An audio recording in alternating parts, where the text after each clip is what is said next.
That's the reverb, a very rich reverb. Hello, this is Thomas. I'm just recording with my iPhone because, as I said before, my computer is in repair, and I promised to do this video about Flow 8, and I can't because there's no computer. And so I hope to have it back soon, but I don't want to be totally useless. So I try to cover some things at least. Let's take this opportunity to have a look at Flow from the perspective without a computer and even without a Bluetooth device for remote controlling it. So basically this is now just a digital mixer for us. So now the main question is, why are you hearing the voice at all when the faders are down? Just because we have several layers of levels here, which are controlled by these faders. And indicating by these lights, you can see which fader's position, actually, the physical position, is in offset to what's actually adjusted in the unit. The microphone I'm talking through right now is connected to this connector here. We have phantom power. All this is configured in the Bluetooth app and in the iPhone app. And so basically this fader controls this level you're listening to right now. And if I bring up the fader, you see that up to this point there were no changes, and that the offset is now, the light is off, which means I've reached the point where we were in terms of fader position when it comes to level. So no level, low, low, low, low, low, high, high, coming back in. Yeah, so I'm here. So that's the level, basically. Everything here is now controlling the mains level, which go out here, as you can see. So here's the guitar connected on these two from the Camper Profiler, and I have a second microphone here. So this one, and yeah, I can bring this down and adjust these accordingly, so they're all off. And now I can show you how you operate this in terms of how you dial in effects and stuff without the app and without a computer. So you simply select the effect you want to have. If you select this, you have here, you see in this little screen which effect you have activated. And if I now bring this fader down, you see that there is no signal getting, no send going into this reverb, which it is. So if I bring this up, you can hear the reverb, because now I'm in the send layer. All these now determine how much signal goes to this particular effect. If I bring it down, you can see it in the screen there. Here's the screen. Here you can see it. I bring it up. That's the reverb, a very rich reverb. And I can adjust it accordingly. Test, test, test. Hello, hello, hello. So, and if I just switch on this one, it's the delay, and I have to bring it down to, well, grab the parameter and then bring in the delay. Here's the delay. Delay, delay, delay, delay, delay, delay, delay, and bring it to a level where I like it. Okay, and that's it. So if I go back to main now,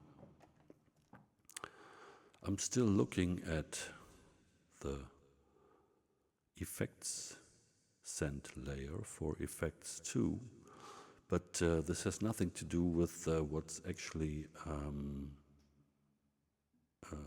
dialed in for the mains. only if I get back here and reach the point where this offset light gets off, I'm at the position where I am right now level-wise for the mains. So if you are performing, you have to keep that in mind. Best would be if you would bring yourself to the discipline to, after you've adjusted the effects, to bring everything back to mains level. Otherwise, if you just reach for it to control for a little bit of level adjustment, you might create a big mess, because the faders don't show you, actually not always, what you expect if you do not take into consideration which mode is on. Same applies for the monitors, just like with the effects. If I activate the monitor, then I'll do the same, because you see now no changes to the effects, but to the monitor levels, which are not connected right now, so that's why you don't hear anything. But you can create a monitor mix with this, like this, and if you go to effects, for example, what you see here has nothing to do with what you've dialed in for the effects, and if you go here, this has nothing to do with what you've dialed in for the mains. Did you get that? That's really important if you're not working with the app, which will show you actually what you have dialed in, because the app has different pages. Okay, so much for now. The mains, of course, level is here. You don't hear anything anymore, and yeah, you know already about the menu, switch, Bluetooth, USB, phones level, everything as it was explained before. So, but the point is, if you have decided on, your basic reverb effect, for example, and you want to just determine how much you want to have this available. This is the delay again. Maybe you don't want the delay at all, just about a little bit of reverb. For the ballad, you might go for the bigger one, and for the faster songs, you might dial down the delay. The reverb, I think it's a combined thing. Check, check, check, check, check, check, check. What's happening here? Check. Now it's gone. So make sure you grab this properly. You have to look at the level maybe to have now completely the delay gone. And here is the effect. Just a little bit of reverb. It's fine. That's fine. Hello. A little bit like big in the mids still, but that's a different story. And yeah, it's fine for more agitated songs, and for the big ballad, you might want to bring this in, or if you or when you're preaching with the choir. So that's the operation of Flow 8 without the app or without the computer. So best is if you have dialed in your effects before, so that you can just edit the stuff with the faders, and make sure that you are on the right mode again here. Offset is gone, offset is gone. Now this is what's properly representing the main level situation.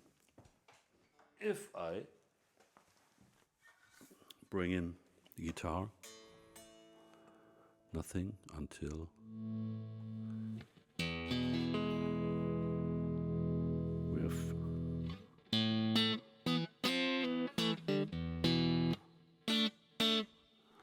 a little reverb, I guess. No,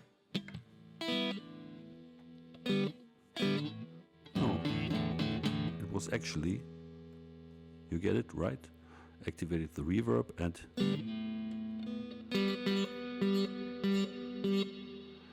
dial in the reverb. Don't know if we had some delays.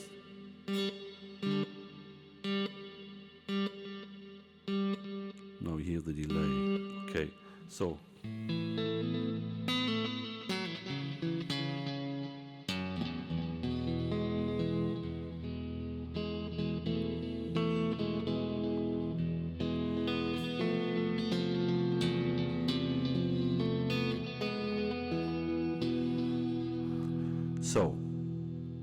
I think you get the gist, you get the twist, and you will see that basic operation is possible, but the app will make it just more transparent what you're doing, and you should be safer in terms of knowing where you are right now in the very moment, actually. Okay, so far from that aspect, operating Flow 8 just with its hardware user interface, and see you again when we have a closer look at the recording part of things and well, the operation of the Bluetooth control app, iOS control app. Okay, take care. So we just looked at the Flow 8 in standalone mode, just as a digital mixer. If you would use it live, for example, or for a streaming live session, the sound is just outstanding. It's really amazing. As a recording device, really great, and the fact that it can be controlled by this amazing Bluetooth app, that's also an amazing thing. The preamps, as I said, I mean, quiet, and it's pretty boosted, you know, in terms of gain, to make this thick voice sound as it does right now. So Flow 8, thumbs up. I really like it. I have no idea what the retail price will be, but it's a cool thing. Its footprint is small. You can just put it in your backpack with your laptop and you're good to go anywhere, with really great professional sound, nice effects.